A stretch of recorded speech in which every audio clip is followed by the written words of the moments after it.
je m'appelle Alice Feuvet, je suis diététicienne nutritionniste et je suis là aujourd'hui pour casser des idées reçues. Tu fais quoi dans la vie? Je suis diététicienne nutritionniste et ingénieure en biologie. J'ai 28 ans. Je suis d'originaire de l'Hérault, mais j'ai déménagé dans le Gard maintenant il y a quelques années dans cette belle région. Quel est ton parcours? J'ai fait un baccalauréat séries scientifiques, donc S. Je me suis tournée vers la faculté des sciences de Montpellier où j'ai fait une licence de neurosciences et physiologie. J'ai continué avec un master de médecine expérimentale et régénératrice. Dans mes stages de recherche, c'est vrai qu'il me manquait toujours quelque chose. Il me manquait en fait finalement le contact humain. Je suis partie faire un BTS diététique pour être diététicienne nutritionniste et avoir le diplôme. En parallèle, j'ai fait une formation sur la nutrition du sportif et j'ai également fait un diplôme universitaire de psychologie et pédagogie du comportement alimentaire. En fait, c'est quoi un nutritionniste? C'est un expert dans la nutrition. Après, le but finalement, c'est faire une alliance thérapeutique ensemble pour justement qu'ils arrivent à comprendre, à arriver à leur objectif. C'est vraiment un travail qui se fait à deux. On ne fait pas que de la perte de poids, comme on peut souvent penser avec ce stéréotype. Donc on travaille toutes les pathologies métaboliques, donc obésité, diabète, mais aussi les pathologies rénales, thyroïdiennes, intestinales, les pathologies féminines, type syndrome des ovaires polykystiques, l'endométriose, les dysménorrhées, l'aménorrhée, le syndrome prémenstruel. On travaille toutes les populations, du nouveau-né jusqu'à la personne âgée, en passant par l'enfant, l'adolescent, l'adulte.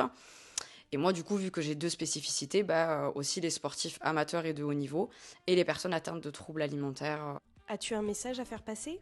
Je vois beaucoup trop de personnes, et même de patients en début d'année, qui veulent perdre du poids, qui veulent éviter les excès, qui veulent faire attention et qui finalement rentrent dans des stéréotypes de restriction cognitive, de détox du foie, alors que c'est totalement faux.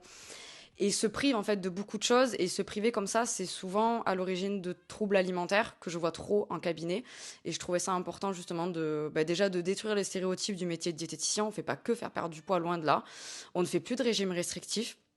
On fait beaucoup d'autres choses et je trouvais ça important justement de casser cette idée reçue. Qu'est-ce qui te différencie dans ce métier? J'ai étudié la nutrition pendant de longues années, donc j'ai une vision, on va dire, à la fois très large et très précise.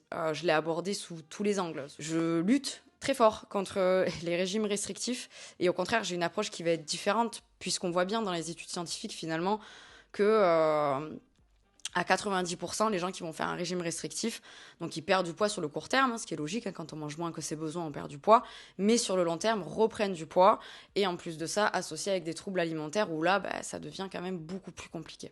Des petites astuces après les fêtes? Alors déjà, je dirais ne pas compenser, que ce soit par l'activité physique ou en se restreignant au niveau de son alimentation.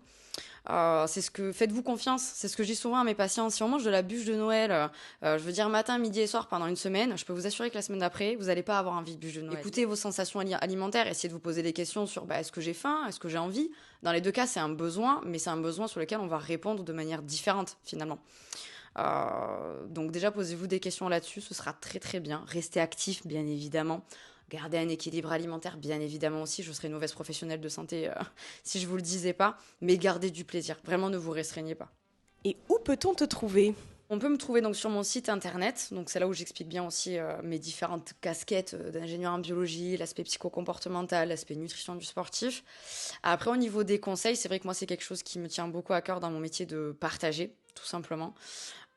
Et d'aider les personnes en faisant de la prévention. Et donc, du coup, je vais ouvrir un compte Instagram, je pense, courant janvier, février, mars, normalement, où justement, le but, ce sera de partager des astuces, même pour des personnes qui peut-être ont pas passé le cap d'aller voir une diététicienne, mais qui ont quand même envie de savoir certaines choses et surtout avoir un discours déculpabilisant, parce que c'est ça le souci, finalement, aujourd'hui.